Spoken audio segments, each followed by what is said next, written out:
sound of every beating heart is music to my ears. The melody is torn apart when listening through tears. Is it too soon or am I too late? How have I done? The words still echo, but I'm not repeating one. This is who I'll be, raised that sun so I can see again. One by one, days seem longer. Let me run. Let me wander.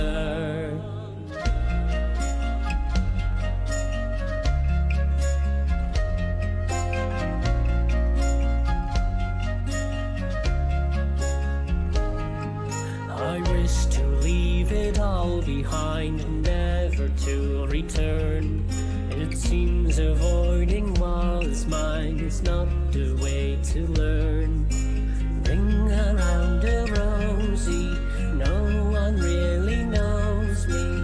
Ashes to ashes, the walls fall down.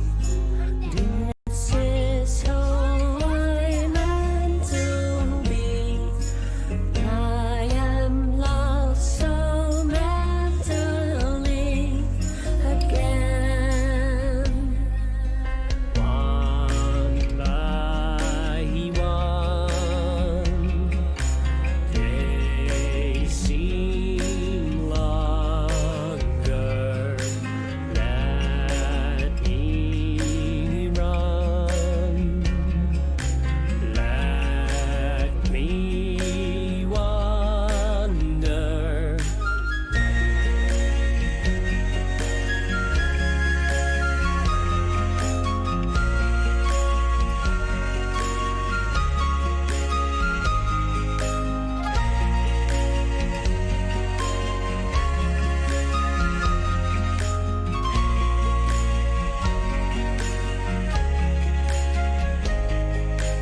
One by one, days seem longer.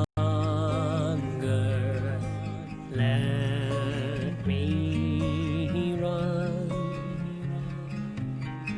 Let me wander.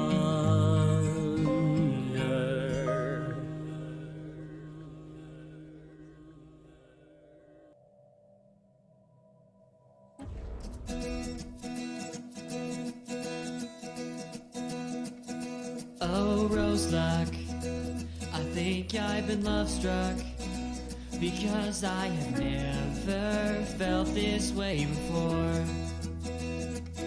Can you feel it? Oh, can you feel it?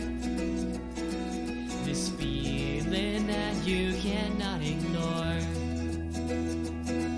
I know I'm not the greatest looking guy, but can you please just give me a try? Take a stroll with me and I'll make you see there's nothing in this world I wouldn't do for you. Take my hand and I'll make you understand. Happy we could both be. And me, you and me.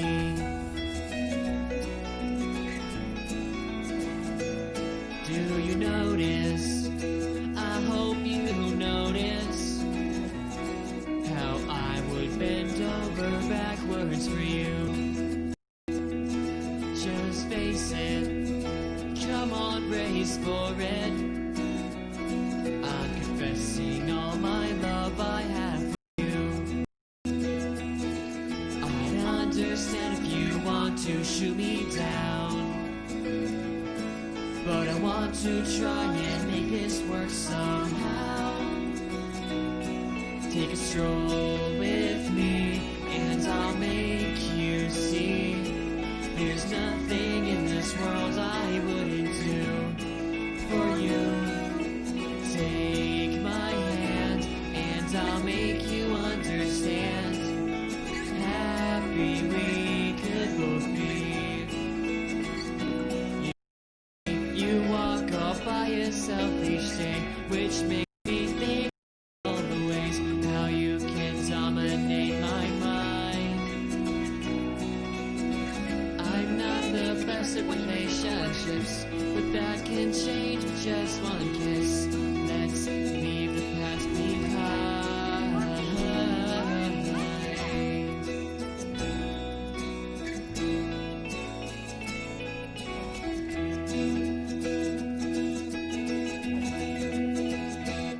Take a stroll with me, and I'll make you see there's nothing in this world I wouldn't do for you. Take my hand, and I'll make you understand. Happy we could both be. Take a stroll with me, and I'll make you see there's nothing in this world I wouldn't do for you. Take my hand, and I'll make you understand. Happy we could both be, you and me.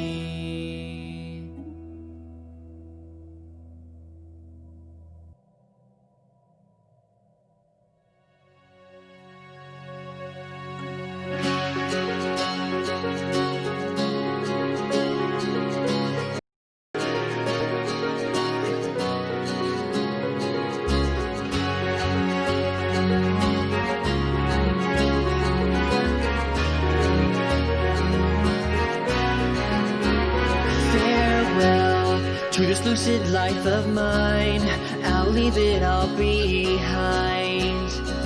If you tell me that I'm needed, and I'll try to finally fall asleep. So tired of counting sheep. Just tell me that I'm needed. This light seeps into my eyes and shows me many wonders and worlds beyond the stars. This light, this glowing light you cast, it tells me to come back to the worlds I've left behind. So I'll lie down and think of you with the world at your feet as you start to rise in the east. Now you're singing hush now, quiet now as I drift to sleep. I'll see you in my dreams, hopefully.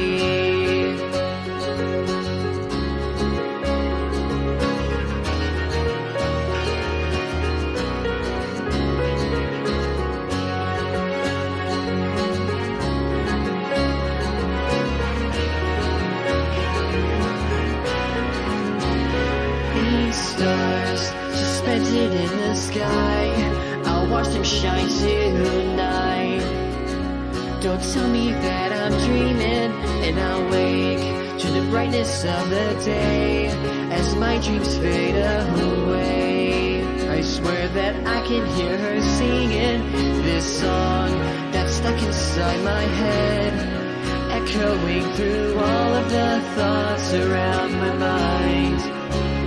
This song that I'm about to write, I hope that I can sing it to you tonight. So I'll lie down, think of you with the world at your feet as you start to rise in the east. Now you're singing hush now, quiet now as I drift to sleep. I'll see you in my dreams, hopefully.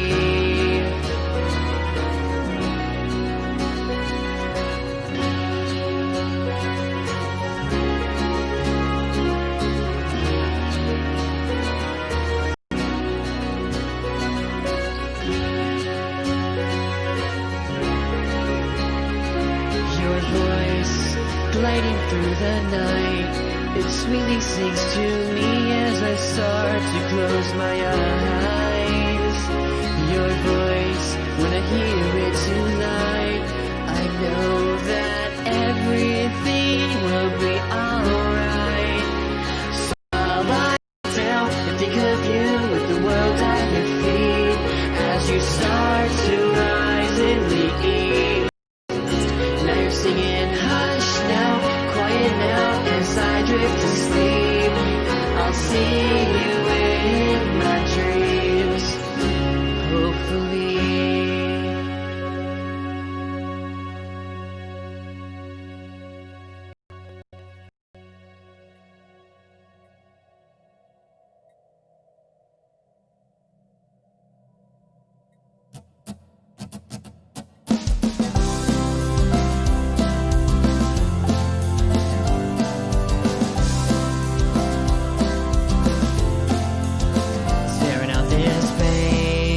It's so hard to write. Try to block out these thoughts in my mind. Wonder if they'll fade, these memories of mine. Maybe they will wear over time. I often find myself thinking of you from time to time. Remember back to all those summers where we would spend all day, stay up late and talk for hours, always knew just what to say. But then you went and found another, what we had is dead and gone. Although I think I'm starting to finally move on. I know you've got your friends, you know that I've got mine.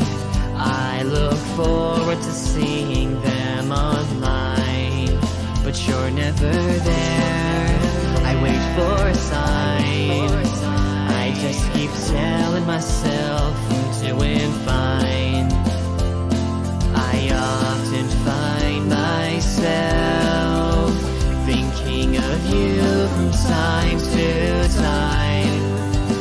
Remember back to all those summers where we would spend all day, stay up late and talk for hours, always knew just what to say. But then you went and found another, what we had is dead and gone. Although I think I'm starting to finally move on. I can't deny what I felt inside, but I think it's time I finally moved on. And I wonder when I'll see you again. Where have you gone? Where have you gone? Where have you gone? Remember back to all those summers where we would spend all day, stay up late and talk for hours, always knew just what to say. But then you went and found another, what we had is dead and gone. Although I think I'm starting to finally move on.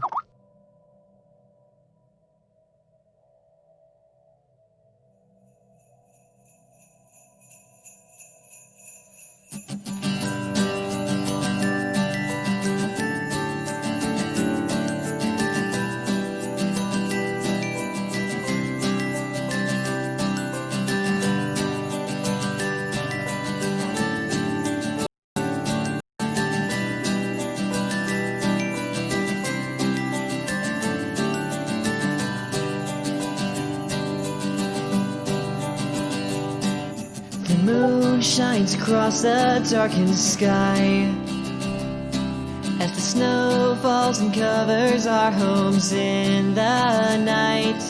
The wind blows against the barren trees, a place so beautiful it can't be real.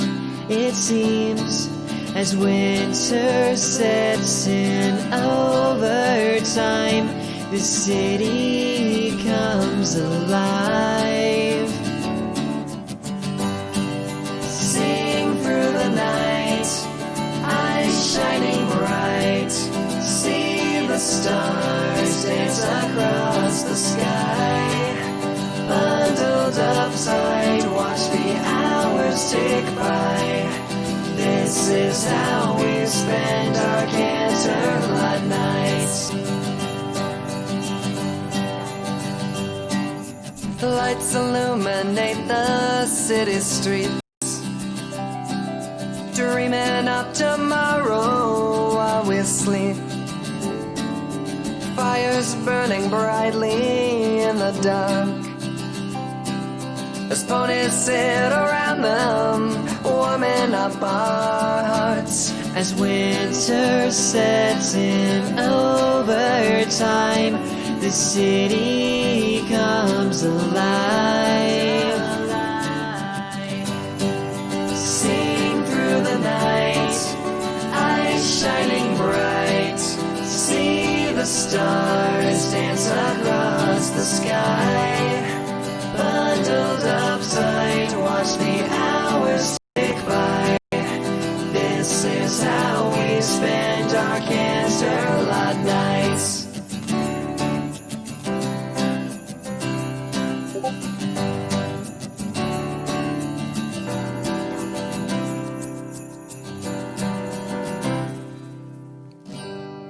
Sing through the night, eyes shining bright. See the stars dance across the sky. Bundled up tight, watch the hours tick by. This is how we spend our candlelight. Sing through the night, eyes shining bright. See the stars dance across the sky.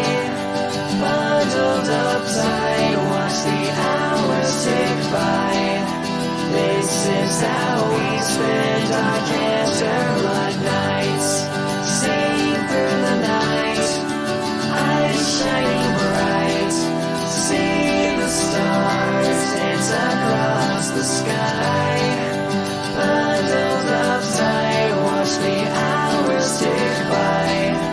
This is how we spend our candlelight nights.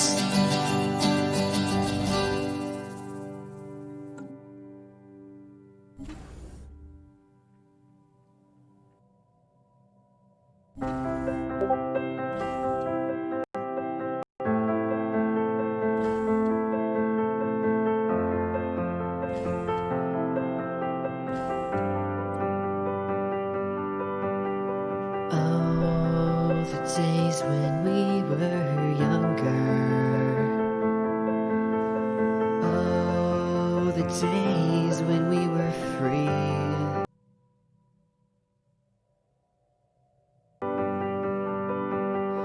All the roads that we would wander. All the places that we'd see. And now those days have long been over.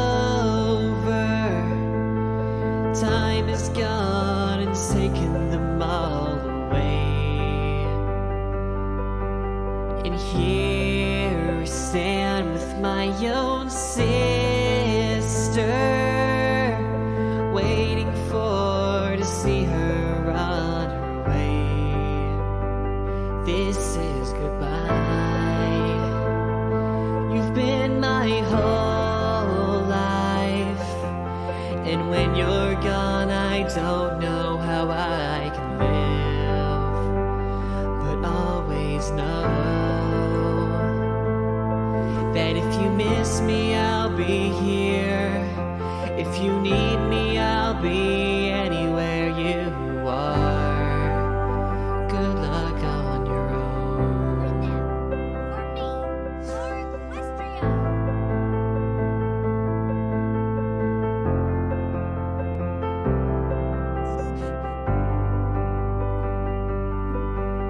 Well, darkness came and broke the armor of the youth that kept a shroud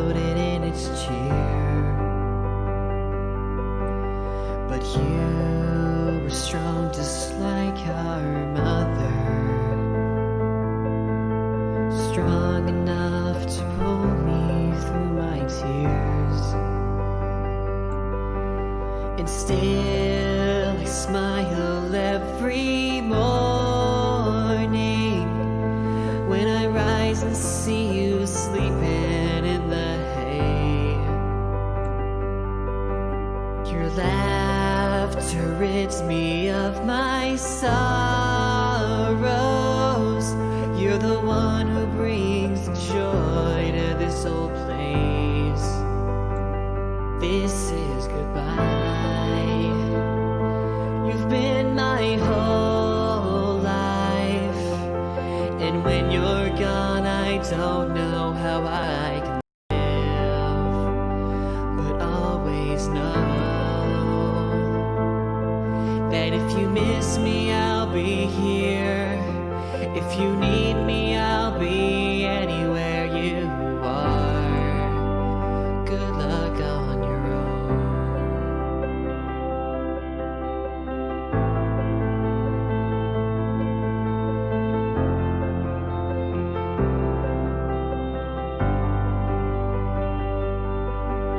The time has come for you to leave here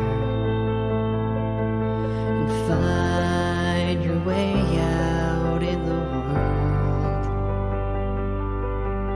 And even though I'll miss you dearly,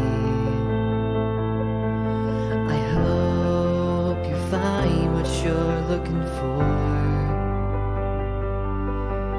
And if you find yourself in trouble, if your life becomes a life it shouldn't be,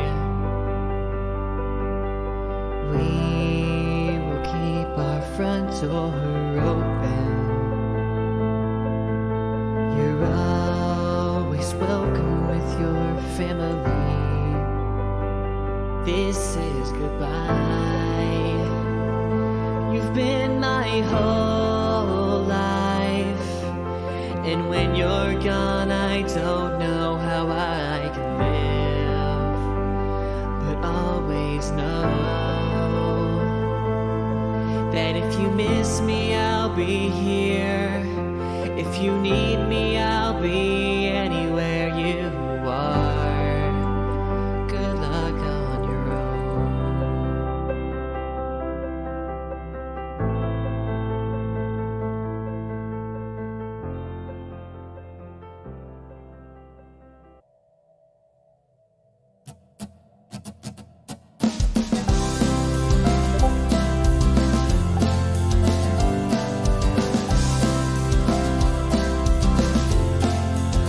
Staring out this page, it's so hard to write. Try to block out these thoughts in my mind. Wonder if they'll fade, these memories of mine. Maybe they will wear over time. I often find myself thinking of you from time to time. Remember back to all those summers where we would spend all day, stay up late and talk for hours. Always knew just what to say, but then you went and found another. What we had is dead and gone, although I think I'm starting to finally move on. I know you've got your friends, you know that I've got mine. I look forward to seeing them online, but you're never there. I wait for a sign. I just keep telling myself I'm doing fine. I often find myself thinking of you from time to time. Remember back to all those summers where we would spend all day, stay up late and talk for hours. Always knew just what to say, but then you went and found another. What we had is dead and gone, although I think I'm starting to finally. I can't deny what I felt inside. but I think it's time I finally moved on. And I wonder when I'll see you again. Where have you gone? Where have you gone? Where have you gone? Remember back to all those summers where we would spend all day, stay up late and talk for hours. Always knew just what to say, but then you went and found another. What we had is dead and gone. Although I think I'm starting to finally move on.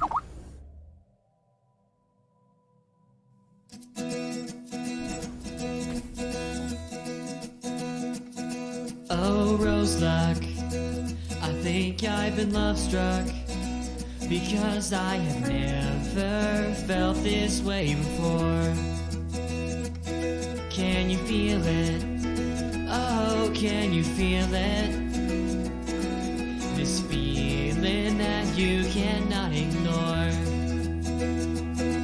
I know I'm not the greatest looking guy, but can you please just give me a try? Take a stroll with me and I'll make you see there's nothing in this world I wouldn't do for you.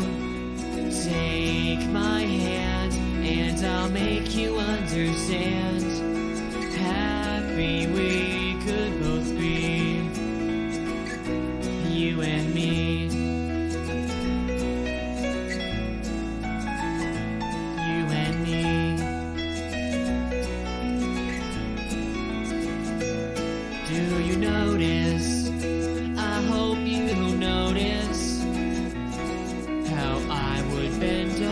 Backwards for you. Just face it, come on, brace for it. I'm confessing all my love I have for you. I'd understand if you want to shoot me down, but I want to try and make this work somehow. Take a stroll with me and I'll make you see there's nothing in this world I wouldn't do for you. Take my hand and I'll make you understand. Happy we could both be, you and me. You walk all by yourself each day, which makes me think of all the ways how you can dominate my mind.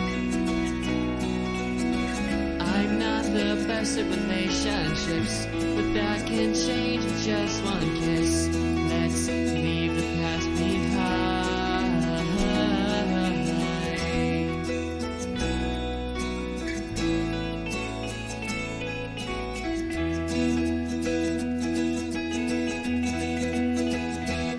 Take a stroll with me and I'll make you see there's nothing in this world I wouldn't do for you. Take my hand and I'll make you understand. Happy we could both be. Take a stroll with me and I'll make you see there's nothing in this world I wouldn't do for you. Take my hand and I'll make you understand. Happy we could both be, you and me.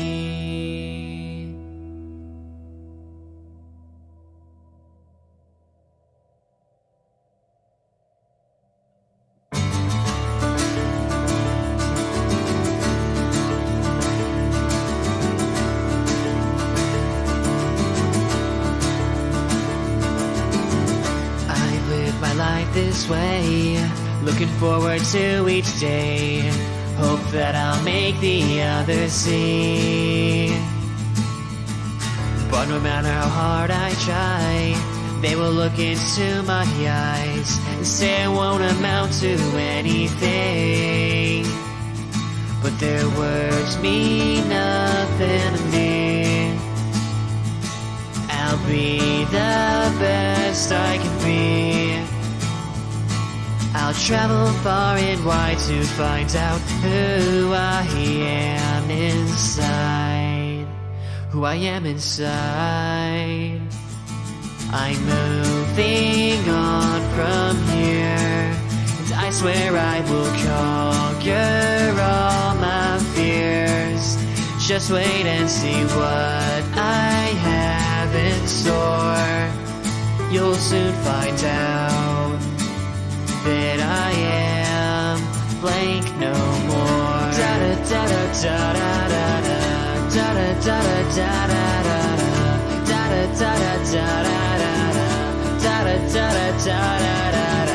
no more walking a barren path, or wondering where I might be at. I'm done with holding back the apathy. So listen up when I tell you now. I know I'll find a way somehow. I'll carry on without their sympathy, but their words mean nothing to me. I'll be the best I can be. I'll travel far and wide to find out who I am inside. Who I am inside. I'm moving on from here, and I swear I will conquer all my fears. Just wait and see what I have in store. You'll soon find out that I am blank no more. Da da da da da da da da da da da da da da da da da da.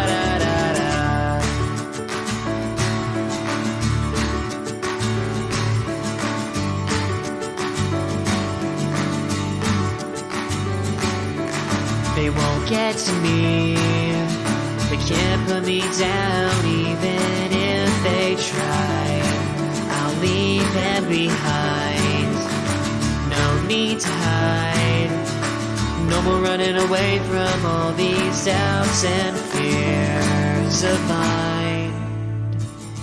I'm moving on from here, and I swear I will conquer all my fears. Just wait and see what I have in store. You'll soon find out that I am blank no more. Da da da da da da da da da da da da da da da da da da da.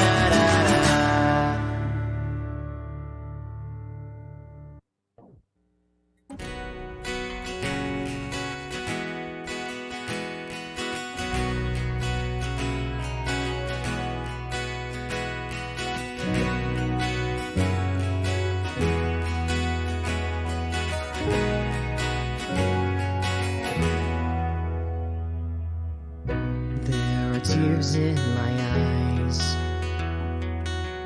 but you don't seem to mind. You've been out there all day just bucking those trees and the rest of your life away. You don't need to hide. You can ask me anytime. I'm willing to give up my time for you, as long as I can see you smile. You know that I could never lie to you.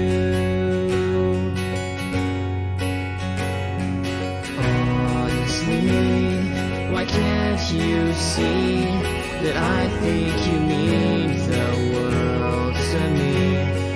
I don't see why I can't be the one who takes you home tonight.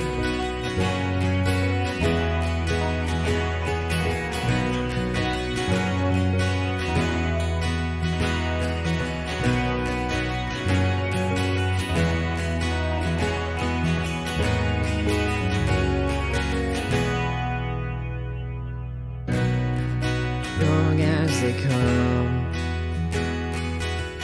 and dependable too. There's nothing else that I would rather be doing than chasing after you. I'm so close to you, yet so far away. Oh, what I wouldn't give to stand next to you, if only for a day. I know that you will be completely honest with me. Honestly, why can't you see that you mean the world to me? Truthfully, I just wanna be the one to take you home. I must be kidding myself to actually think that you'd ever think about a guy who liked me. These words like a river flow naturally. You're the reason why I sing.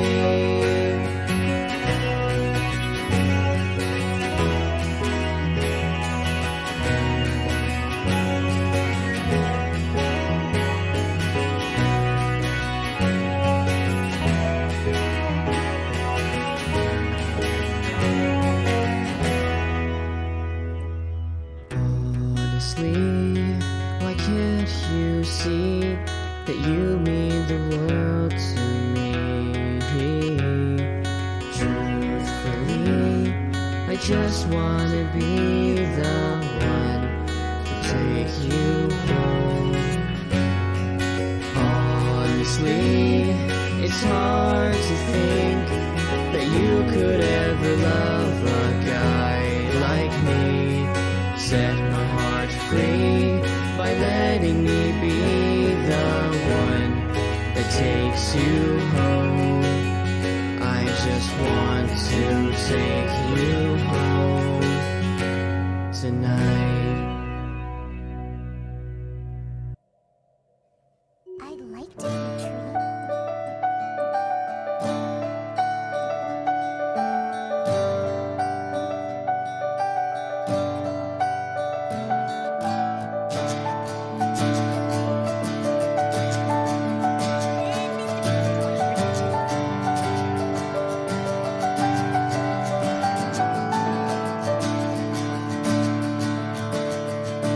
In the arms of the night's embrace, the starlight shines down upon your face, illuminating your eyes so bright as we run together into the night. Silly foes with silly dreams, together eternally. Come out and play, we'll spread our wings and fly. Summer will last forever, we'll laugh and sing and play whenever. We'll wake up late and rule this town. I'll always come around, just you and me and a love that's meant to be.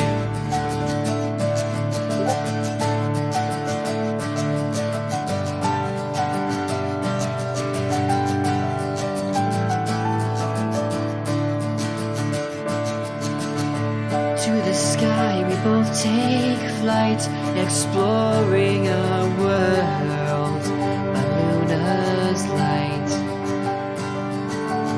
We race each other through the stars and laugh as we know that this time here is ours. Silly foes with silly dreams, together eternally. Come out and play, we'll spread our wings and fly. Summer will last forever, we'll laugh and sing and play whenever. We'll wake up late and rule this town. I'll always come around, just you and me and a love that's meant to be.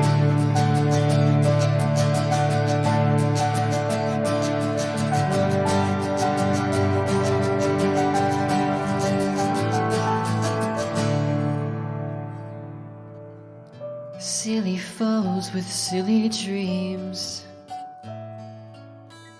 Summers never last, it seems. Summer will last forever. We'll laugh and sing and play whenever. We'll wake up late and roam this town. I'll never let you down. And even when the summer's ending and real life seems so condescending, we'll grow together. You and I will face tomorrow side by side. Just you and me and a love that's meant to be.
If you only knew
Dad,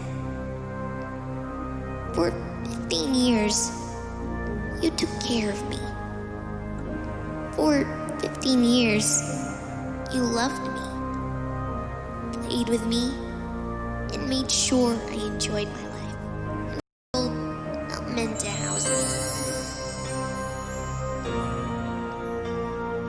I'm not a man of many words, but even though I told you this in person, I felt you needed a written version of it. So, even though it was all real, I love you, Daddy. You helped shape me into the man I am now. I'm not sure what is going to happen, if I will remember any of this or not, but I want you to know you did a darn good job of raising me. Even if I was a bit stubborn at times, and short with you during others. With Celestia's permission, I hope to allow you to keep our photos, our memories, with you so that you will never forget. Again, I love you and thank you. Your little daughter always, your little Dashie forever, Rainbow Dash. With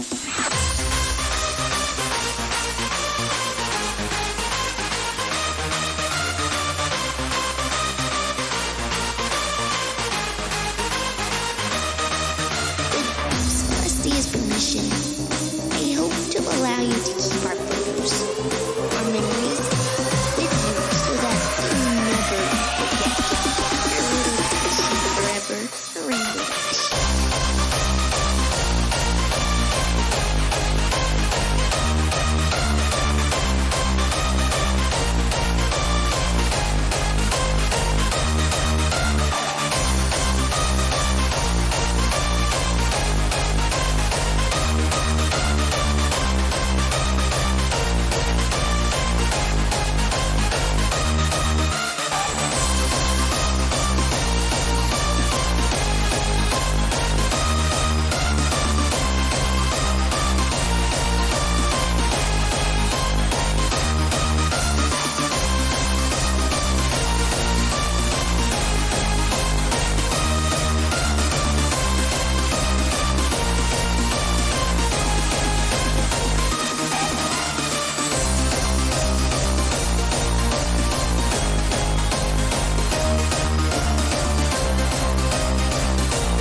Your little Dashie forever, Rainbow Dash.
In a life full of graces, trying to live day by day, all I wanted was some light, something to change my cynic side, something to change my cynic side. Took it slow, took my time, took a walk to clear my mind when something caught my eye. Maybe fate made me walk on by, maybe fate made me walk on by.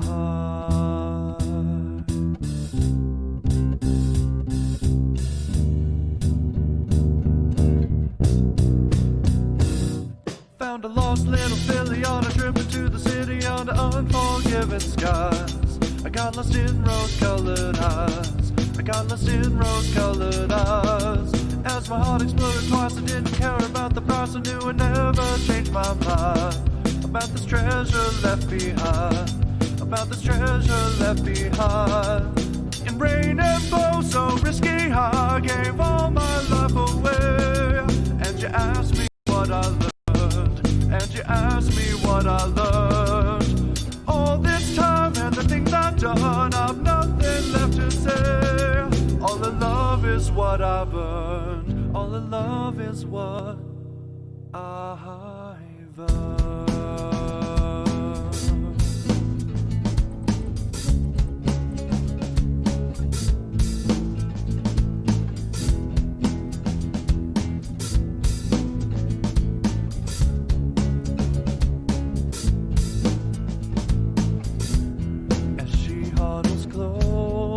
Gentle and warm, I feel so damn lucky to be graced by her charm.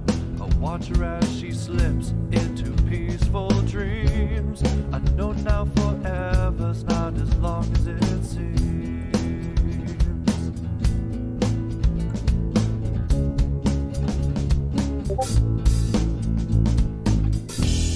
Well, up in the air, the falls are soft like blue. I stare up in awe, what more could I do? She tears open the sky, and I feel revived. I let out a sigh, because I love my life.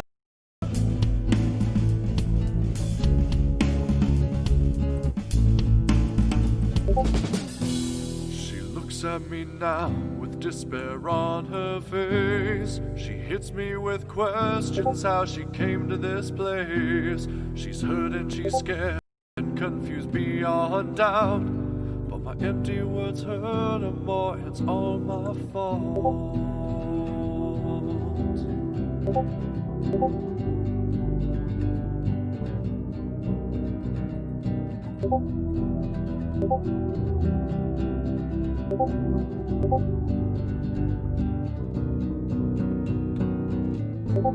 3 days since she left, and the guilt is all my own. Well, under the hard, hard rain, I found her all alone. She asked so uncertain if I love her still. All in my tightest embrace, I say I always will, I always will.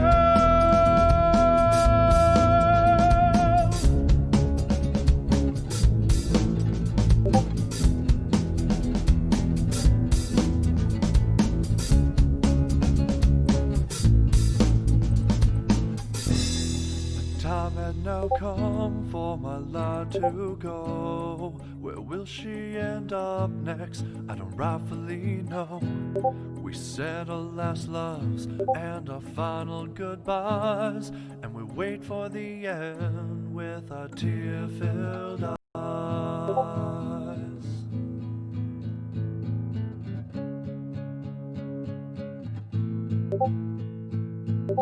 In rain and blow so risky, I gave all my life away. And you asked me what I learned, and you asked me what I learned. All this time and the things I've done, I've nothing left to say. All the love is what I've earned, all the love is what I've earned.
Your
sundress and bleach blonde hair, adolescent vacant stare, my peace of mind.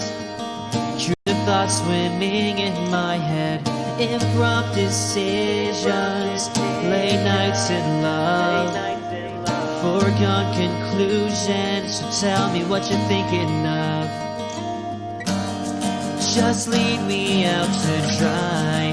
Been lost here for the longest time. I can't even win, I'll just breathe you in. It's the end of an era, it's a fall from grace. You said you needed time, you said you needed space.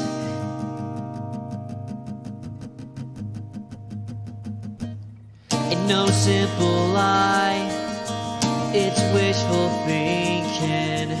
You and I felt like dreaming, but you left me out to dry. I've been living off of borrowed time.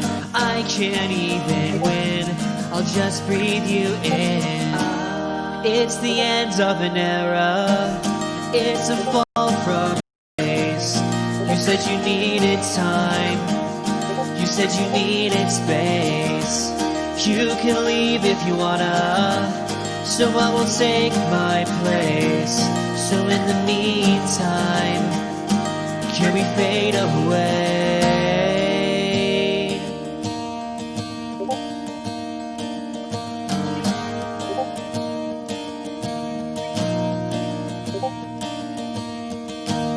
I used to know who you were, now I know who you're not. Forgetting all that I learned, such a freeing thought. Do I miss you when I have nothing else? Can I win when I'm losing myself? Was what we had even real? So I keep looking back, and I refuse to believe that it's the end of an era. It's a fall from grace. You said you needed time. You said you needed space. You can leave if you wanna, so I will take my place. So in the meantime, can we fade away? Late nights in a lot, can we fade away? I can't even tell what you're thinking, just breathe you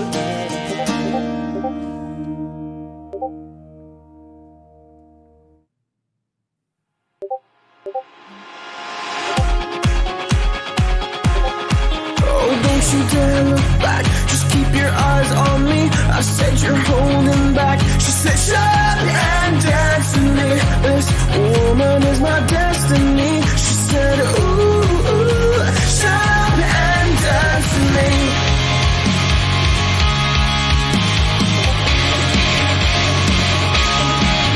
We were victims of the night, mechanical, physical, kryptonite.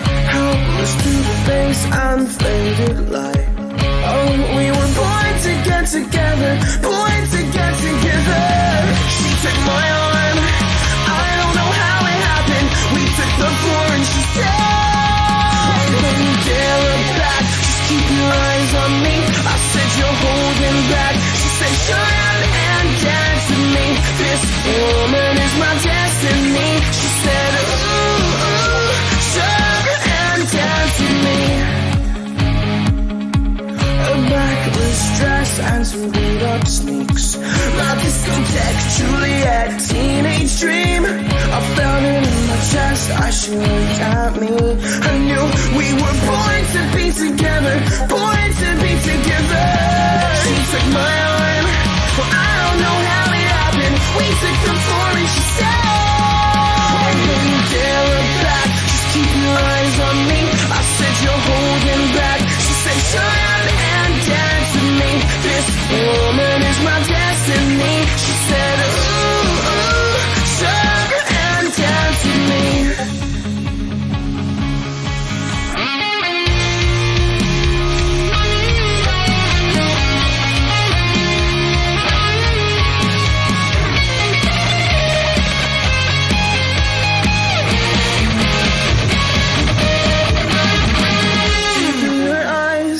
I think I see the future, I realize this is my last chance. She took my arm, I don't know how it happened. We took the floor and she said, oh, don't you dare look back, just keep your eyes on me. I said you're holding back. She said shut up and dance with me. This woman is my destiny. She said ooh, shut up and dance with me.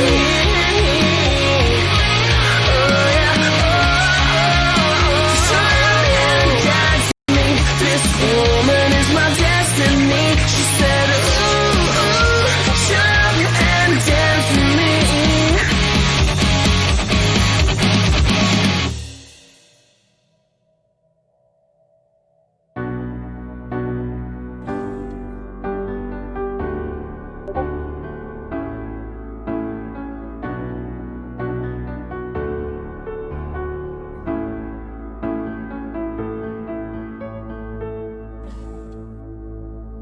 I've waited far too long for my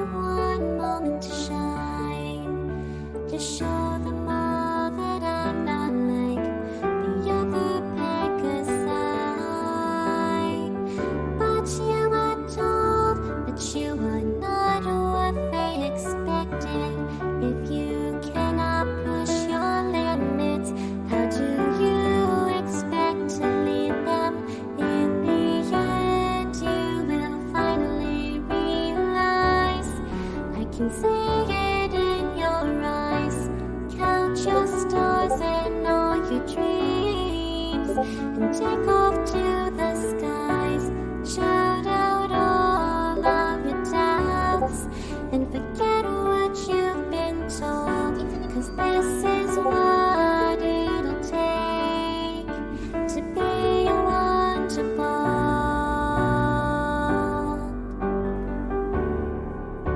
To be wonderful.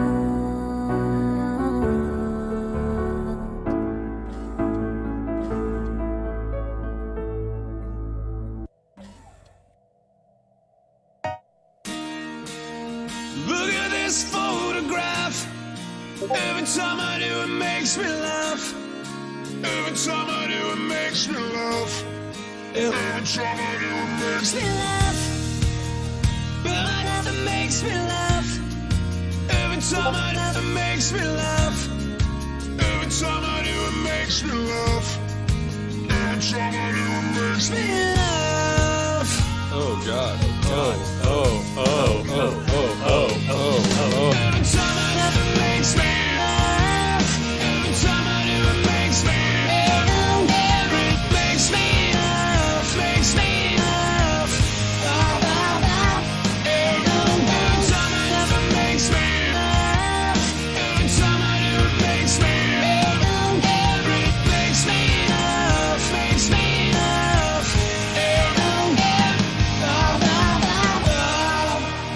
Look at this photograph. Every time I do, it makes me laugh. Every time I do, it makes me.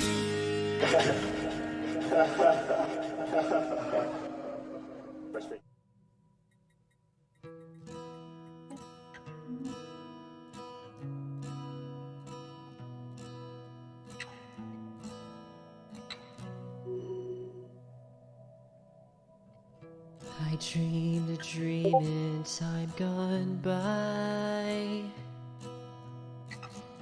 when hope was high and life worth living. I dreamed that love would never die. I dreamed that God would be forgiving. Then I was young and unafraid, and dreams were made and used and wasted. There was no ransom to be paid, no song unsung, no wine untasted. But the tigers come at night, with their voices soft as thunder, as they tear your hope apart,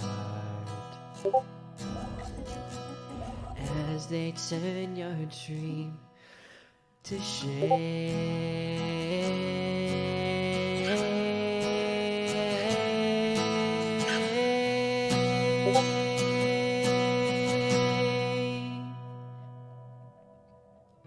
Spent the summer by my side. You filled my days with endless wonder.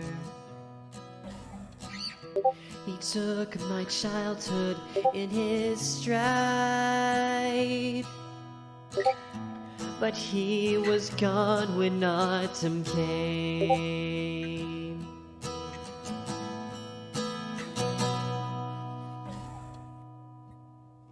And still I dream he'll come to me, and we will live the years together.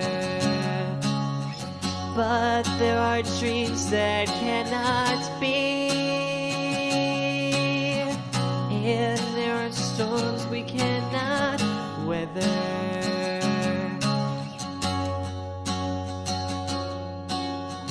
I had a dream my life would be So different from this hell I'm living, so different now from what it seems.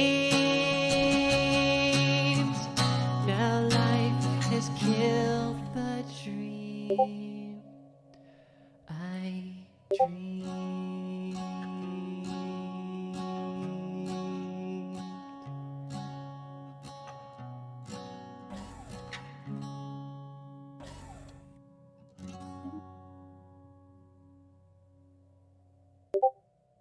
Know that your time is coming soon. As the sun rises, so does the moon. As love finds a place in every heart, you are a princess, you'll play your part.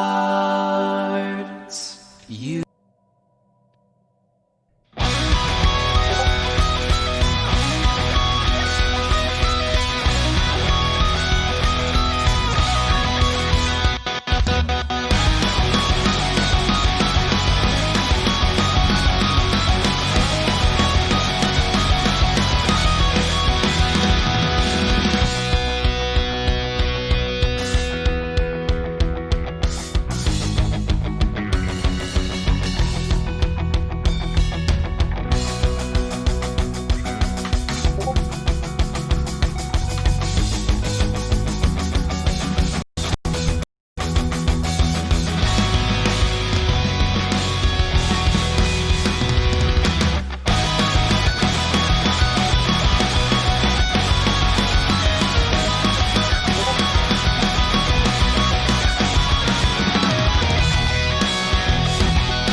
in which people who think very similarly can nonetheless manifest very different personalities. On my Neuro cards, which I'll be showing on screen throughout the video, I've estimated each character's IQ and rated their temperament as either relaxed, neutral, or intense.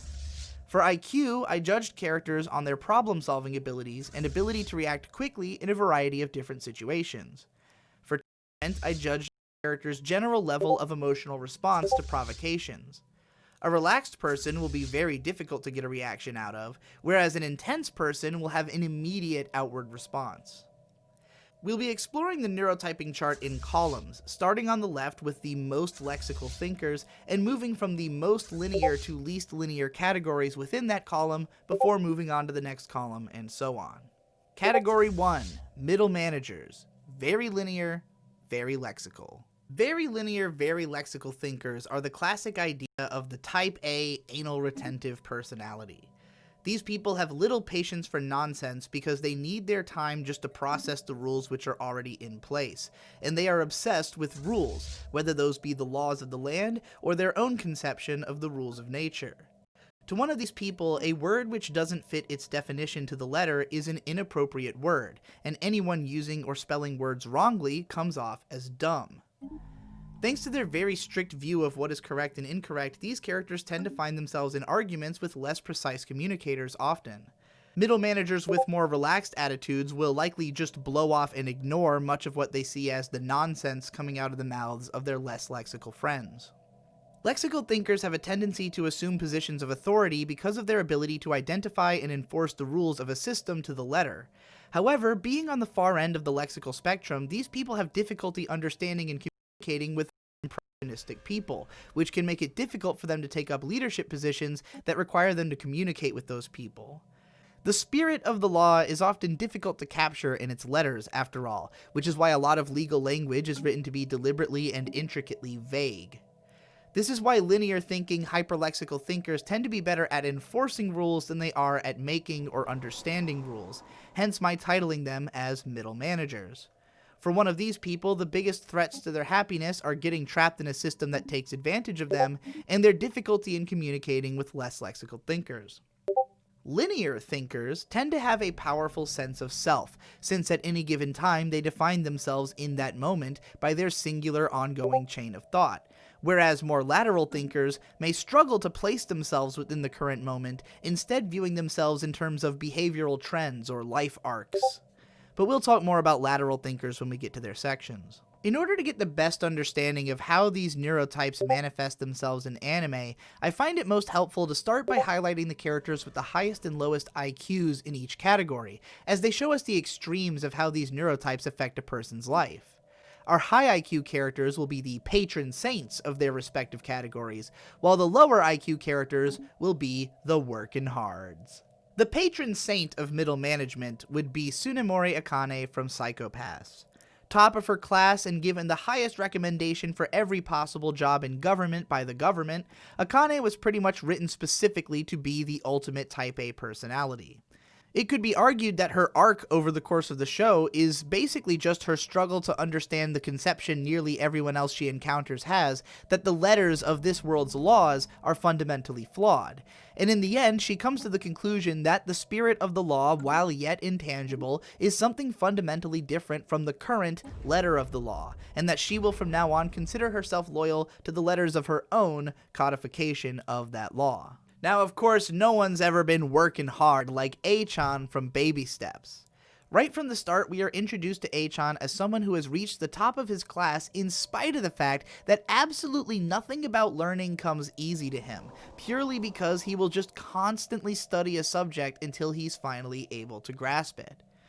With his neurotype and work ethic, there's no question that A-chan would have easily found work in any kind of middle management position, which the Japanese education system basically exists for the sole purpose of filing people into.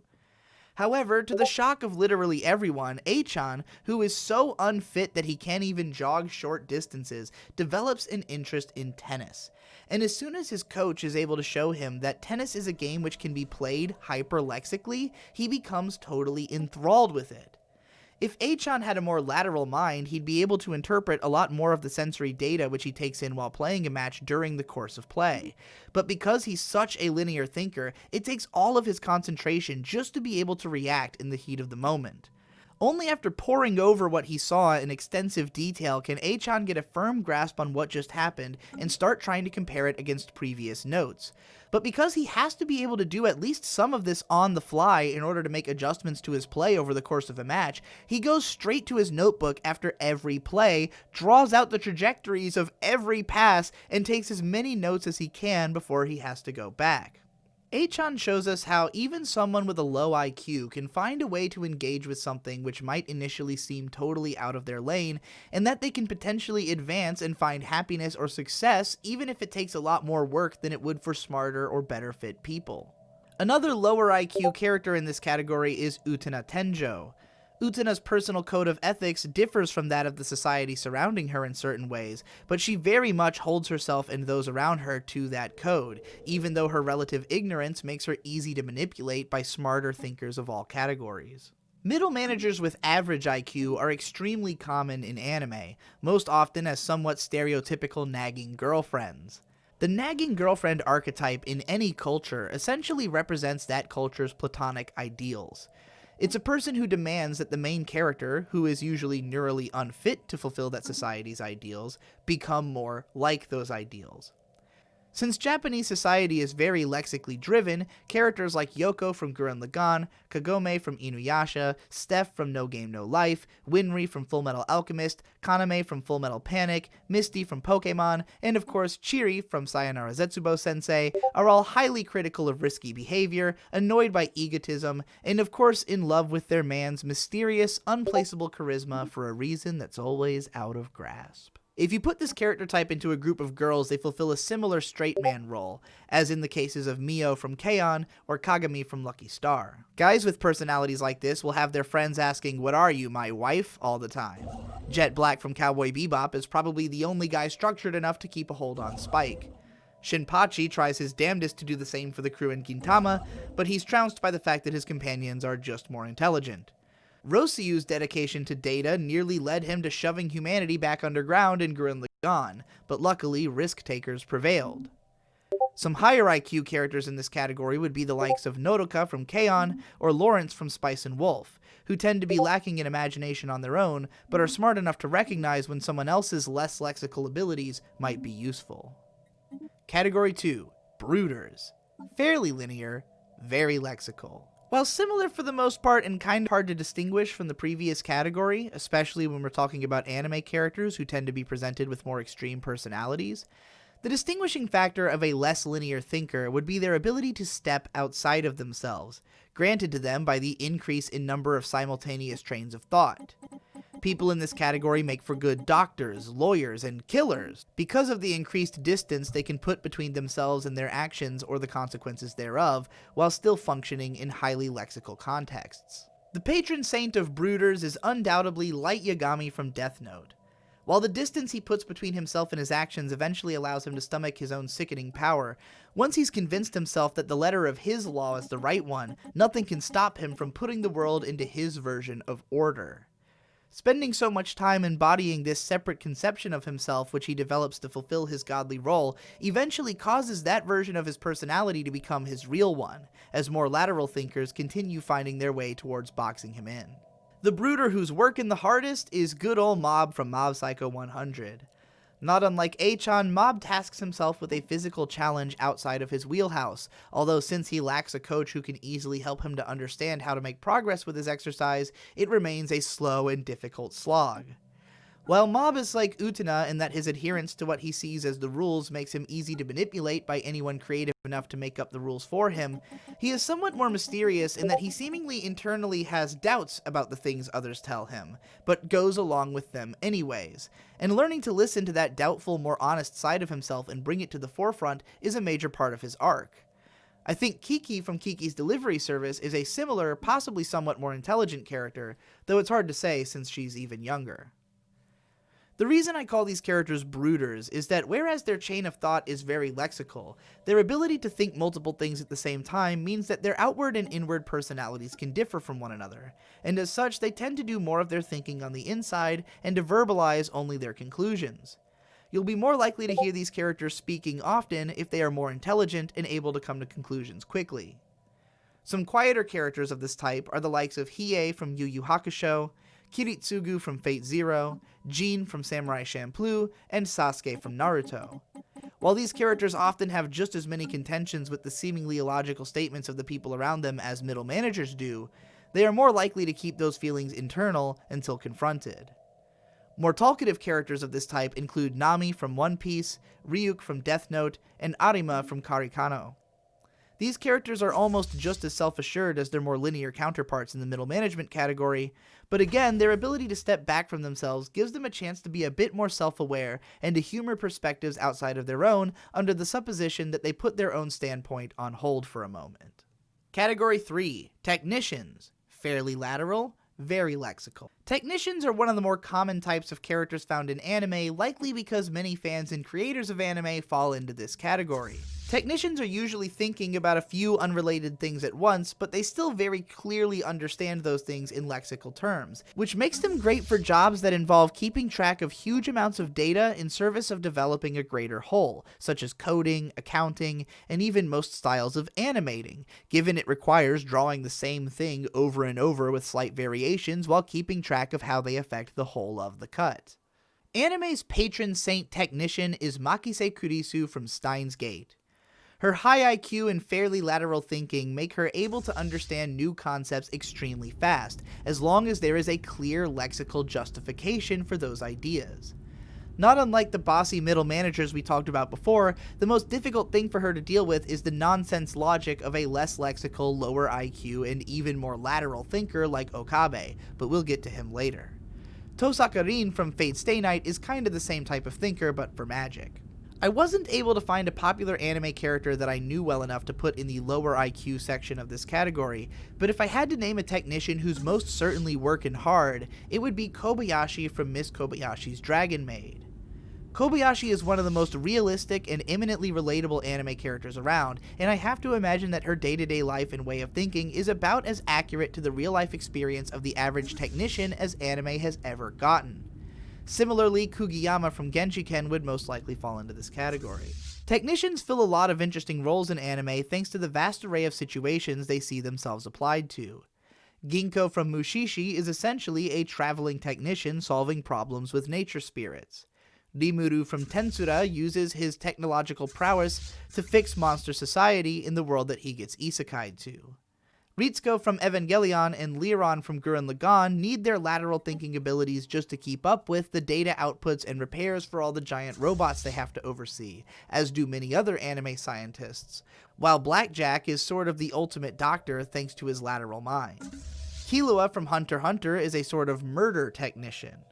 For examples of characters like this who haven't graduated high school yet, look no further than Hanekawa from the Monogatari series and Mei from Manabi Strait. It is worth noting that because lateral thinkers have somewhat faster and more chaotic minds than the average person, they can preoccupy themselves with their own thoughts and interests more easily than linear thinkers, and will more quickly become disinterested or bored with things that don't interest them. If they don't have the IQ to recognize this behavior in themselves and mask or take advantage of it, then there's a decent chance that they may be diagnosed with developmental disorders such as ADHD, Asperger's, or autism. Category 4. Human calculators. Very lateral, very lexical. The more data which a human mind can process at once, and the more lexically it understands that data, the closer it comes to functioning like a human calculator. A more lateral view of the world tends to be much more complex than a linear one, and a more lexical view tends to be much more specific, meaning that these people consider the world to operate under a very complex and particular set of rules which they are very serious about following. Human calculators, like any hyperlateral thinkers, are recognizably autistic to just about anyone regardless of their IQ. As someone's worldview becomes increasingly specific and alienating thanks to the breadth of their perspective, they are harder and harder for anyone else to relate to. The more autistic someone is, the less likely others are to be able to parse the specifics of their worldview, and may at best be able to grasp the broad strokes of their perspective. The patron saint of human calculators is L from Death Note. This guy is constantly loading his brain with an endless stream of raw data and pumping out calculations like it's nobody's business. Yet he's so particular about following the letter of the law that even when Light is basically the only suspect on the face of the planet, L still feels the need to prove his actions beyond a shadow of a doubt before doing something about him. This in spite of the fact that from anyone else's perspective, L would seem to be breaking every rule that exists in polite society. But from L's perspective, he is doing everything in the way that he has deemed most optimal. It is very rare that these characters are portrayed in anime as anything less than super geniuses, but thankfully there's one boy working hard enough to give us an idea of how this idea would manifest at a lower IQ in the form of Sosuke Sagara from Fullmetal Panic. This guy's hyperlateral thinking allows him to make quick decisions and protect his ass on the battlefield, where knowing the most logical decision to make in a given situation will usually prevail. However, his hyper-specific understanding of how to survive in the world has little application in the daily life of a Japanese high schooler. And because Sosuke is an idiot, his attempts to identify the best course of action in situations he doesn't understand leads to taking the wrong actions constantly. Mostly, though, I could say all the same things about the rest of these characters that I did about L. Shiro from No Game No Life, Smile from Ping Pong, and Yuki Nagato from The Melancholy of Haruhi Suzumiya are all unintentionally eccentric geniuses who can run through countless possibilities in their head at Mach speed and choose just right conclusions based on their understanding, which will only be skewed in situations where less lexical interpretations of inputs were necessary for understanding. And with that, we've made our way to the end of the first column. It's interesting to think about the kinds of shows which more lexical thinkers tend to appear in. Human calculators and middle managers are both pretty easy tropes to create characters with, but they are rarely presented with the nuance that someone who actually thinks like one of those characters would present themselves with, given that any neurotype at the corners of this chart is just far enough outside the bell curve to be somewhat unusual. Technicians are plentiful within the medium, likely as they are very relatable characters to many anime creators, while brooders are comparably somewhat rare and harder to pin down. If I had to pick a single show which I think best represents the middle management mode of thought, it would be Baby Steps, for the reasons I described previously, while Inuyasha is one of the few action-oriented fantasy shows to feature a character like that as the female protagonist. For brooders, Death Note is obviously iconic, as is Mob Psycho for reasons previously described, and I think it'd do you good to check out Karekano as well, especially if your home life is troubled at all. Technicians will probably love sprawling adventure shows with clearly defined rules and narrative arcs, like Fullmetal Alchemist, Hunter x Hunter, and One Piece, and relax with relatable fare, like Dragon Maid, Genshiken, and Mushishi. Or, if they want whiplash between both of those feelings, they can check out Steins Gate and Tensura. For a human calculator, it can be absolutely nothing less than of the galactic heroes, as complex and yet without lexical flaw as anime has ever been. Also, any massively complex franchise is a pretty good bet for anyone on the more lateral side of the spectrum, but after all, it is the goal of most medium to have some level of full spectrum appeal. Your neurotype is not going to completely determine what you do or don't like if the media is somewhat complex, but there is definitely media that skews more towards certain neurotypes.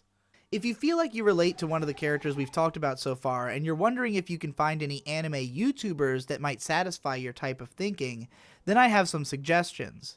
If you're a living calculator, check out Pause and Select, Econ, Rika Fag, or The Pedantic Romantic. For technicians, you'll be looking for Best Guy Ever, or The Canepa Effect. Brooders, I don't have a lot for you, but maybe check out my old buddy Bakaraptor. And middle managers, I'm sorry, but if there's an anime YouTuber who is perfect for you, then I don't know about them because frankly, y'all are the least relatable people in the world to me. With that out of the way, let's move on to the next column and talk about less lexical thinkers. Category 5, Reasonable People. Very linear, fairly lexical. While linear thinkers are usually very straightforward in their communication, that doesn't mean that they can only ever communicate things through words.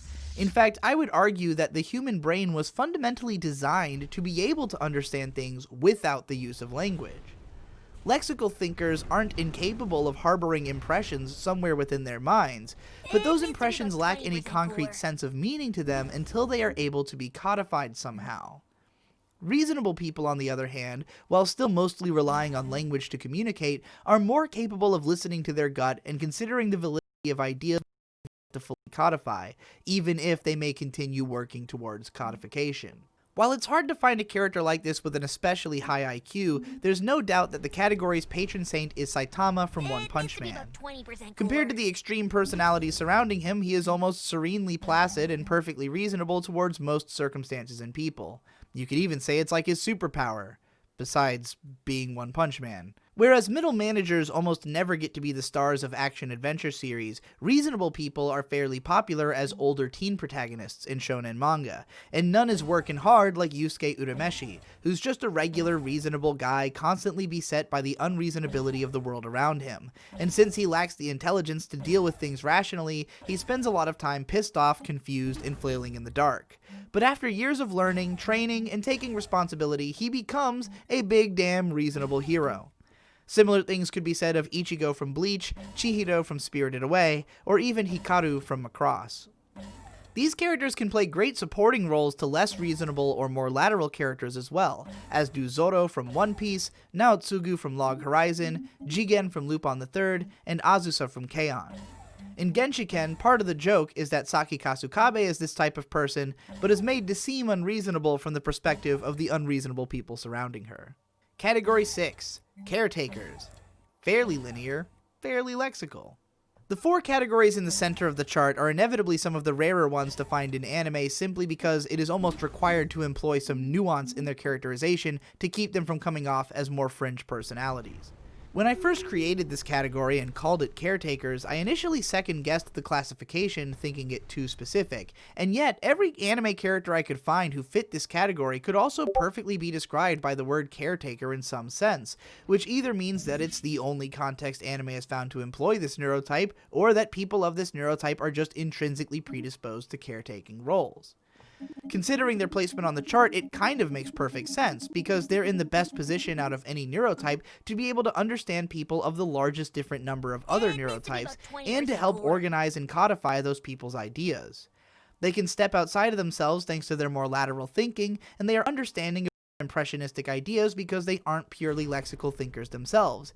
Yet their relative linearity and lexicality makes their minds a lot more organized than less linear or less lexical thinkers. The patron saint of caretakers is Misato Katsuragi from Neon Genesis Evangelion. Her relatively lateral thinking gives her an advantage in action scenarios not only because she can keep track of multiple things and solve problems quickly, but also because she can parse some of the more lateral ideas proposed by the scientists and analysts surrounding her.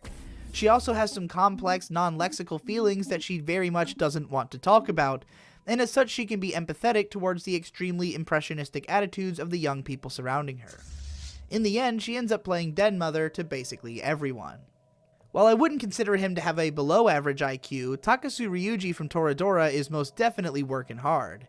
His thinking is neither nearly as lateral nor impressionistic as Taiga's, but it's just enough of both that he empathizes with her easily and doesn't take too long to fully understand her, and then of course to find himself taking care of her.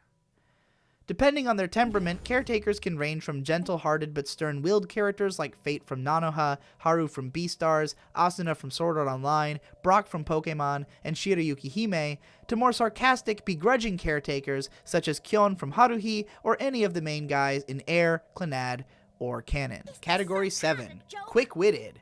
Fairly lateral and fairly lexical. While you may think that being in one of the central squares would mean that quick-witted people have just as easy a time getting along with others as caretakers, this isn't necessarily the case, as more lateral thinkers will inevitably come to have much more specific and complex worldviews than more straightforward thinkers. While they still do have more of an ability to understand and communicate with people across a larger chunk of the chart than most hyperlexical thinkers do, it is likely that the perceived cleverness of these quick-witted types will be relative to their audience. Holo from Spice of Wolf is of course the patron saint of witty characters. Whereas hyperlexical characters have more of a tendency to focus on the exact meaning of words, those with a more impressionistic view of language will tend to view it as something to be toyed with, and to deliberately navigate the gaps in its ability to communicate. Holo uses her more lateral and less lexical take on language to tease and entertain her friend Lawrence, whom we've previously identified as a high IQ middle manager. Quick-witted characters occupy a range of personalities, on account of this likely being another category into which a lot of anime fans and staff would themselves be placed, given it's only a small step to the right of technicians, and that being an animator means being a technician in a medium which is essentially non-lexical by nature. For a more realistic take on a high-intellect person of this neurotype, look to Yukino from Karekano as a main character, or Kensuke from Evangelion as a support. A more realistic and incredibly unfortunate low IQ example is of course the infamous Tomoko from Watamote, who's working hard in her own way. I was tempted to put Kirito into the low IQ section of this category, but I think Reki Kawahara was trying to write him as a high IQ technician and failed because he himself is a low IQ fast-thinking author, which is why I tried to stick with well-realized characters for most of this chart. Ryugamine from Durarara and Watashi from Humanity Has Declined are more intelligent characters in this archetype with a lot of interesting outlooks on the society around them, while I'd argue Lupin III is perhaps even more over-the-top intelligent than Holo as a character in this category, though I didn't want to pick him as the patron saint simply because Holo's show is almost dedicated to communication. To put it another way, conversation is a game which Lupin loves to play to win. So does Faye Valentine from Cowboy Bebop while I'm at it, whereas Holo plays just for fun. You could probably say the same about Shinobu from Monogatari, but she's a bit more blasé towards conversation as compared to Holo. Sometimes the witty life can be a struggle too. Simon the Driller started pretending to be a purely lexical thinker after an earthquake killed his parents and scared him straight, but the outlandishly impressionistic Kamina brought that part of him back to the surface and put him into this category. Handa-kun from Barakamon deals with trying to navigate the narrow space between lexicality and impressionism wherein resides calligraphy, as someone for whom coming to terms with the inability to codify his abstract feelings is part of his arc. I don't want to go on about this category all day, so I'll just list out a few more that I found. Reigen from Mob Psycho, Otoko from Galko-chan, Tanaka from Genshiken, and Sai from Hinamari Sketch. Category 8. Analysts. Very lateral and fairly lexical. Not unlike quick-witted, analysts are common in anime because it's a common neurotype of anime creators and fans.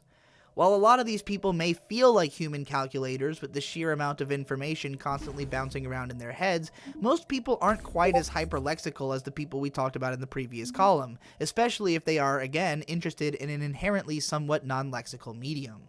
It is precisely that slight impressionistic slant which creates the analyst, out of their desire to attempt to codify that feeling as lexically as possible to get the best understanding they can. While a living calculator is unlikely to trifle itself with considering yet unproven possibilities, analysts will gain a sense of something before they have the ability to codify it, and then work towards the ability to do so. Picking a patron saint of analysis is difficult, as there are multiple high IQ characters deserving of the title, but I'm gonna have to hand it to Sora from No Game No Life, as I think he represents the clearest conception of the archetype. Sora is extremely intelligent and wealthy with technical knowledge, only slightly less so than his adoptive sister, the living computer Shiro, even being 7 years her senior. But what he's got on her is imagination. Sora figures out what he needs to do and does it often as soon as he's finished understanding it, and before he's found enough words to describe his reasoning, which once he does, he will do in extensive depth. All it really takes is the understanding that impressionistic ideas exist to begin taking a lexical approach towards deconstructing impressionistic understandings, affording the analyst much more capability in translating impressionist ideas in ways that even a living computer might be able to understand, while still understanding that there will never be enough words to communicate anything accurately. Their ability to get at least a loose lexical grasp on the impressionistic reasoning of the people around them makes them excellent leaders and tacticians, as well as extremely dangerous manipulators. On a sliding scale of innocent to evil high-Q analysts, I'd put Senku from Dr. Stone, Shiroi from Log Horizon, Lelouch from Code Geass, and Shinra from Durarara. But of course, not everyone who tries to do analysis is necessarily good at it, and anime loves to make fun of these characters for thinking they've decoded the universe when they're actually spewing a bunch of nonsense. The perfect mid-IQ analyst, of course, is Ocarine from Steins Gate. In dramatic, ironic fashion, a lot of Okarine's manic ravings do turn out to be correct. It's clear that his impressionistic idea of what's going on in the world isn't unfounded, but his ability to explain it is lacking thanks to his substandard scientific knowledge.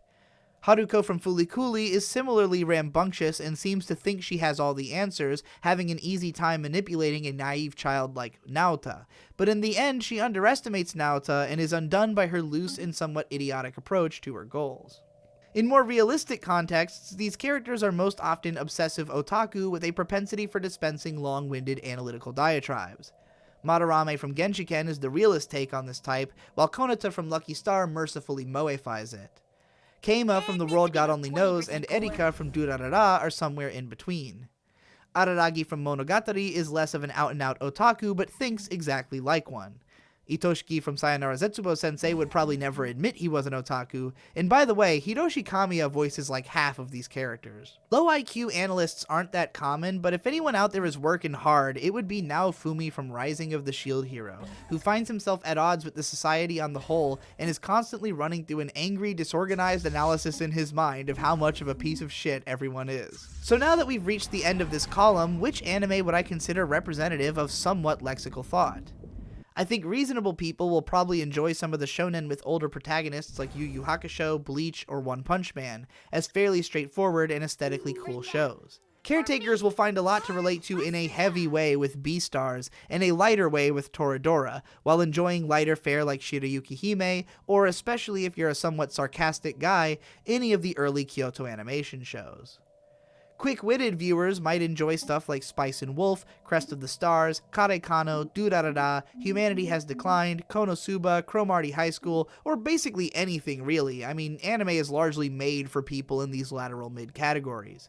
If you're an analyst, just open up my anime list and watch everything I've given a 10 out of 10. For reasonable people, I would recommend Hero for your anime recommendations.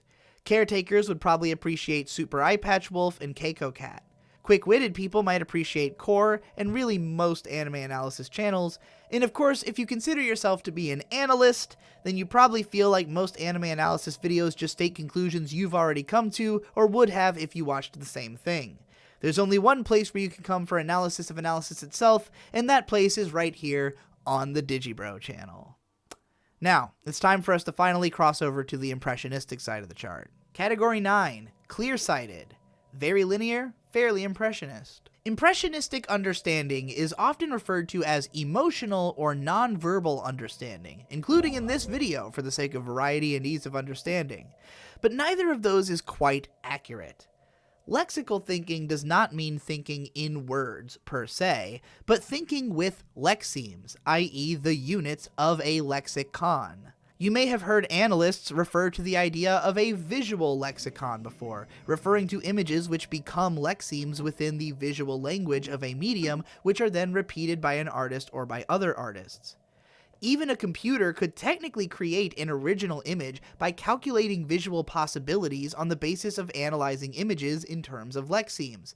However, a computer can never create a new lexeme from whole cloth. It can only identify those which have been analyzed. The human mind is often compared to a computer, and it's possible that impressionistic thought is technically created through esoteric arrangements of unidentified lexemes.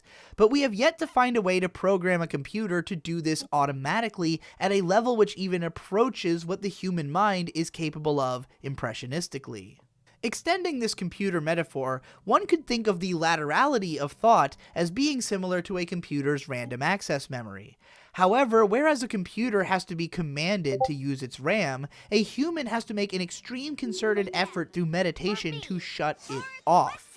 Likewise, while you can give a computer a set of broad parameters within which it can randomize lexemes to create technically original work, an impressionistic thinker just simply does think in this seemingly non-lexical way at all times. Like, imagine if when they coded the Brave browser, the computer had then just created the logo for it entirely on its own based on the impression that it got from the code. That would be impressionistic thinking. But this doesn't mean that impressionism has to manifest itself as art. It can be manifested physically, emotionally, and even lingually just as easily, and we'll see characters who manifest their impressionist thoughts in many different ways as we proceed. A fairly impressionist but linear thinker will still communicate largely through words, but be much more likely to use imprecise and impressionistic language or even sound effects and non-verbal expressions in conversation. Because these kinds of people tend to live in the moment, they don't likely have the patience for art, and will more likely prefer to express themselves physically through activities like sports or adventure. Like with previous linear categories, it's somewhat difficult to identify high IQ characters, as the lack of lateral thought kind of limits the speed at which these characters can think. But the patron saint I've chosen for this category is Mikuru from the Melancholy of Haruhi Suzumiya. We learn from early on that Mikuru is a straight-A student and clearly intelligent, but because she doesn't know how to put up cogent arguments against the situations she gets thrust into, she has a tendency to simply go along with them and express her discomfort in unacknowledged expressions by the autistic Haruhi. When we meet the future version of Mikuru, she seems to have gotten much more comfortable with speaking and is able to explain things clearly and confidently in a way that she probably could have all along had she just had more faith in her own intelligence. By far the majority of clear-sighted characters, though, are working hard as hell, because linear and impressionistic characters with low IQ are pretty much the bread and butter of the shonen action-adventure genre. Naruto is going to be my pick for the hardest worker of them all. He's not quite as abstract as the characters we're going to be talking about in the last column, but he's definitely the type who understands things on the emotional level first and foremost, while being a general, complete, and utter moron about everything else. Which is fine because he's in good company with Ash from Pokemon, Renton from Eureka 7, and Inuyasha himself. In shows where the main character falls into a more reasonable role, you can bet that a clear-sighted guy is going to be somewhere stalking in their supporting cast, be it Kuwabara from Yu Yu Hakusho, Taiju from Dr. Stone, or in a rare low-IQ female portrayal of this role, Callan from Code Geass. That isn't to say that there aren't plenty of girls on this side of the chart, of course. After all, women are typically seen as being more commonly impressionistic in thought than men. Actually, I think it's fair to say that the ability for a woman to think impressionistically and still be intelligent is far more commonly suggested than a man's ability to do the same. When a man has more impressionistic tendencies, it tends to be blamed on his lack of intelligence, even if he ends up being the one who solves everyone's problems and saves the day in the end. It's obvious that the authors of stories like that are trying to say that this more impressionistic form of thought has value. But because the universes of some of those stories, like Naruto, are themselves impressionistic in turn, the message is likely to be lost on more lexical thinkers who would need to see the character proving the worth of impressionistic thought in a lexically coherent setting. Thankfully, shows about clear-sighted girls don't seem to have the same insecurities as those about boys. Madoka Magica, Lyrical Nanoha, and Cardcaptor Sakura all tend to feel very strongly for the people around them and dedicate the whole of themselves to helping others in the heat of the moment. A few male characters who do come off similarly are Ippo from Hajime no Ippo, Alphonse from Fullmetal Alchemist, or Ashitaka from Princess Mononoke. Alongside them, I'd put the likes of Kanbaru Suruga from Monogatari, who probably isn't necessarily meant to come off as intelligent as Nishio-Isin can, making her sound. Also Miyuki Sawashiro voiced Celti from Durarara. Saber from Fate Stay Night, Akane from Ranma 1/2, and Darkness from Konosuba would all fall under this category as well. Category 10. Room Brighteners. Fairly linear, fairly impressionist. Room Brighteners fulfill a similar role to caretakers for the same reason of being very close to the highest number of different neurotypes. But whereas caretakers tend to be focused on providing care for others in a more logistical sense, Room Brighteners, as the name implies, have a tendency to bring emotional nourishment to the people around them through their own self-expression. This isn't to say that all of these people will brighten everyone's day all of the time, but their presence tends to comfort people in all of the more linear and at-all impressionist categories by creating an atmosphere in which it is clear that you will not be judged for your ability to portray yourself lexically.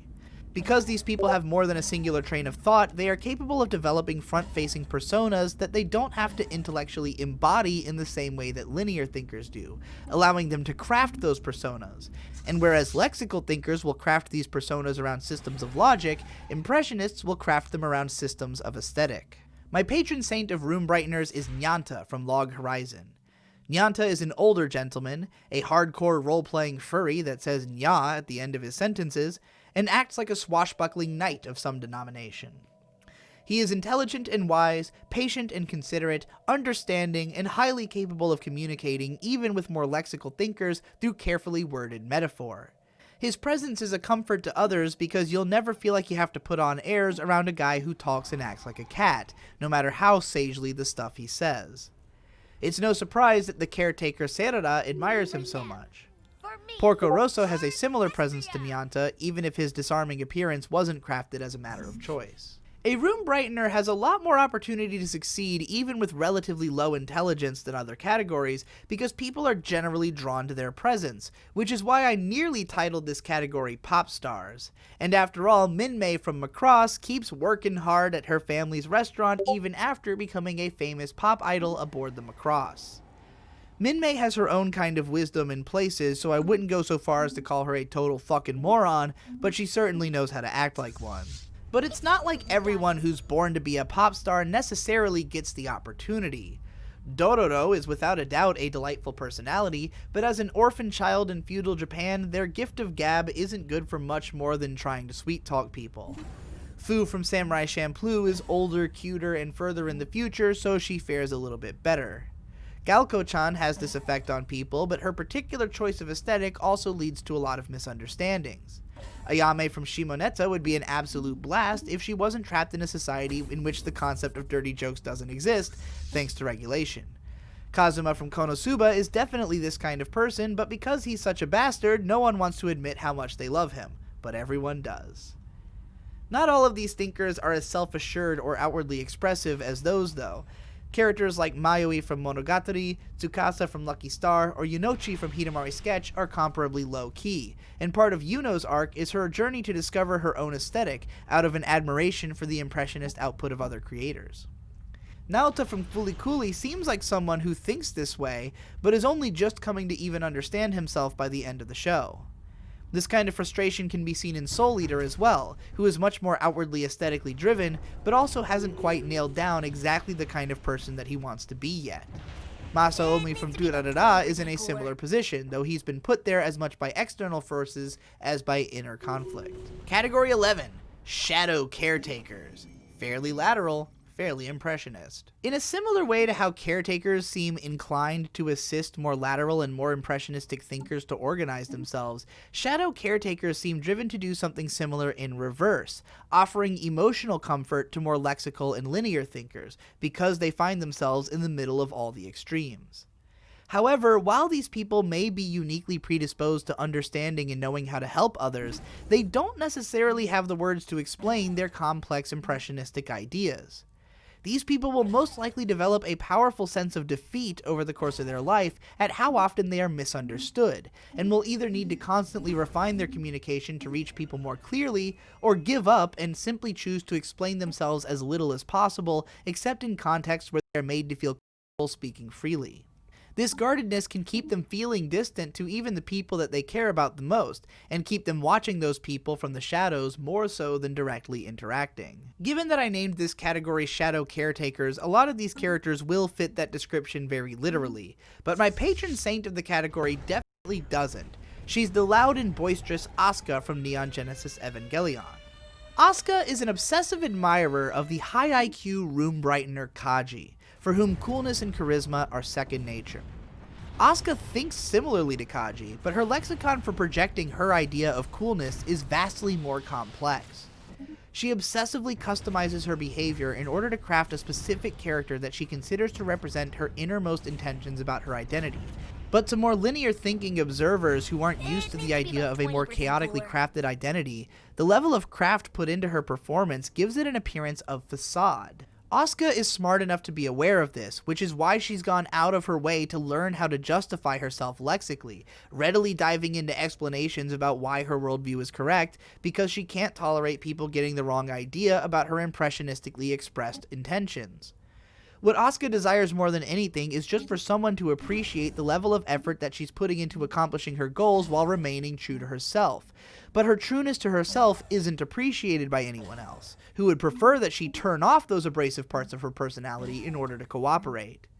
What those people don't understand is that the whole of the identity is integral to her ability to perform herself. Asuka can't simply achieve the understanding which allows her to operate with the efficiency that she does without being in the flow state of being true to herself. Evangelion suggests that the shadow caretaker is only in the shadows because that's where society has decided to put them. But the majority of these thinkers will come to this realization early and simply place themselves there, and possibly embrace the role wholeheartedly. Akatsuki from Log Horizon is a great example, an aesthetically obsessed role-player who dedicates herself to the service of a loyal master, offering her strength from the shadows. Even though I'd consider her to have a fairly high IQ, her understanding is much more physical than lexical, leading to her enormous feats of strength and weapon arts. Her arc in the first half of the second season is basically about achieving the same kind of flow state that Asuka did at the end of Evangelion. Other characters with similar personalities to Asuka include the likes of Edward Elric from Fullmetal Alchemist, Sanji from One Piece, and Gintoki from Gintama. Others with personalities more similar to Akatsuki include Homura from Madoka Magica, Anri from Durarara, Kurama from Yu Yu Hakusho, Sasahara from Genshiken, Reina from Hibike Euphonium, and Legoshi from Beastars. Saori from Wandering Sun starts off as more of an Asuka and basically gets beaten into the shadows by her surroundings. Nadeko from the Monogatari series goes in the opposite direction in the second season. Eureka from Eureka 7 is probably the closest thing to being in the dead center of the two extremes. Not every character in this category is quite so pronounced, of course. Koizumi from Haruhi seems pretty comfortable in the background, though he indulges himself somewhat in his kind of eccentric manner of expression, putting him on the border of being a room brightener. Hiro from Hidamari Sketch is more than comfortable as a simple art student, playing low-key wife to her quick-witted counterpart. There aren't a lot of popular low IQ characters in this category, but to be a low IQ Shadow Guardian is simply to suffer, as evidenced by Subaru from ReZero.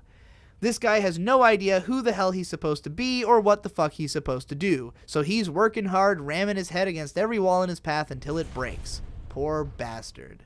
Category 12. Fascinators. Very lateral, fairly impressionist. If you thought being fairly impressionist and fairly lateral made it difficult to connect with and communicate with others, it only gets harder as understandings become more laterally complex and specific. The only thing keeping these characters from registering immediately as autistic is that whereas lexical autistic thinkers will attempt to explain themselves with an endless string of words, an impressionist is more likely to keep to themselves and let their actions do the talking. Because their logic is so opaque to outside observers, others tend to develop a certain fascination with characters of this type, for better or worse. Senjo Gahara from Monogatari will have to be the patron saint of this category because she's the one who codified it herself during the first season. It may be tempting to see Hitagi as a more lexical character as she engages endlessly in conversation with Araragi, but this has more to do with Nishio himself being a hardcore analyst who is obsessed with impressionistic thinkers. After all, Senjo Gahara treats language entirely like a game, bending it to her desire and caring way less about precise meaning than about creating an overall impression. That is, with the one person she actually feels comfortable opening up to at all. Most of the time, she prefers the stone wall approach, with a hardcore aggression policy towards anyone attempting a breach. Characters with hyperlateral minds that can't be understood have a tendency to use it for evil in anime, like with Griffith from Berserk, Gendo from Evangelion, all who massively manipulate everyone around them in service of some grand scheme. C2 from Code Geass sits somewhere mysteriously in between. Rei from Sangatsu no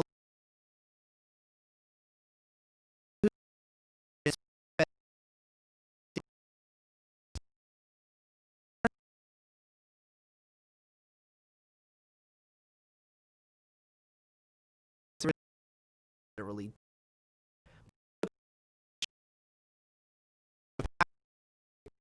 understanding of the internet.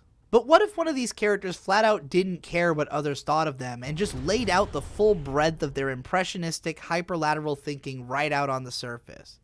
That's where you find god-dare characters like Haruhi from The Melancholy of Haruhi Suzumiya or Kyoka from Kyoran Kazoku Nikki, whose confidence in their breadth of lateral understandings leads them to regard themselves as literal gods.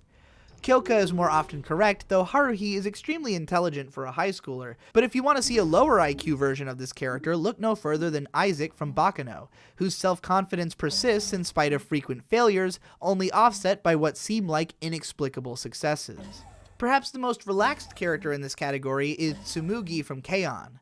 Not only does she seem fairly comfortable hanging in the background most of the time, but she manages to make friends who appreciate her even if they can barely understand her. We get to see a lot more of her chaotic thinking in the way that she moves and expresses herself, which isn't usually noticed by the other characters. If there's a fascinator out there I can say is working hard, it's gotta be Tatsuhiro Sato from Welcome to the NHK. This poor dude's mind is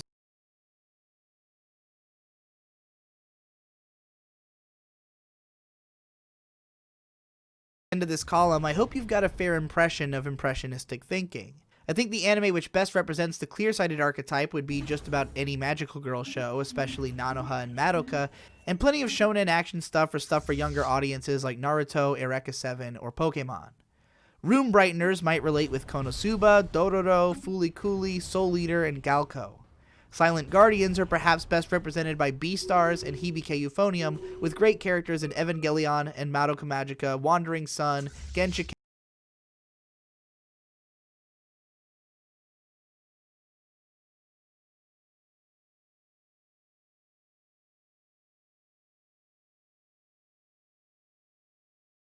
think you might be clear-sighted, get your anime recommendations from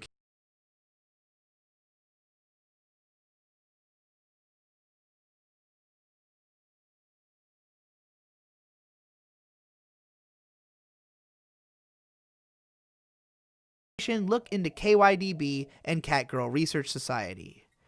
We're at the final stretch now, so it's time to get real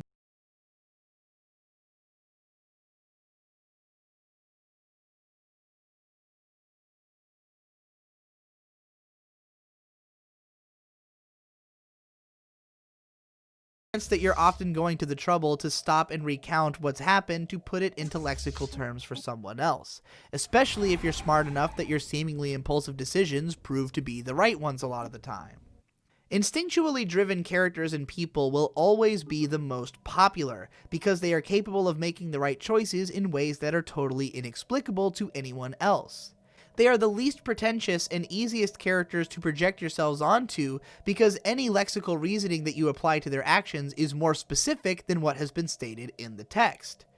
Attempting to understand one of these people is a participatory process in which others can't help but get involved, as evidenced by the most perfect real-world example, US President Donald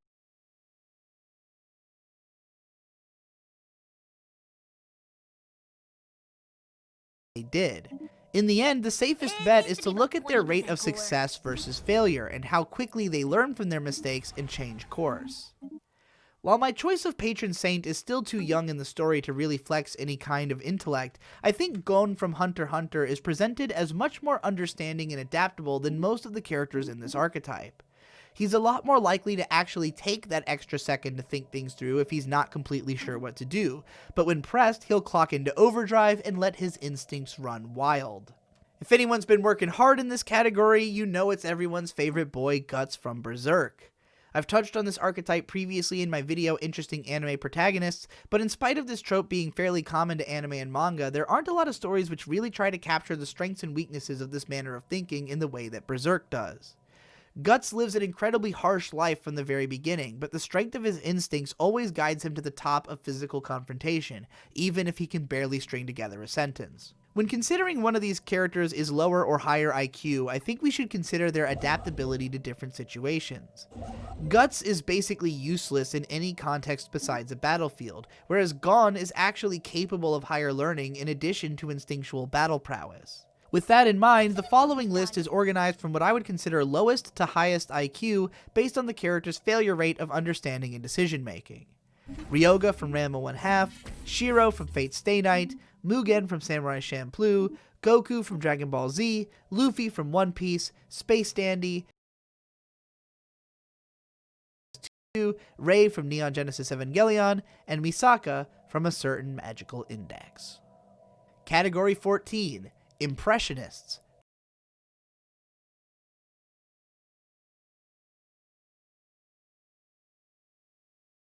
Persona which they tend to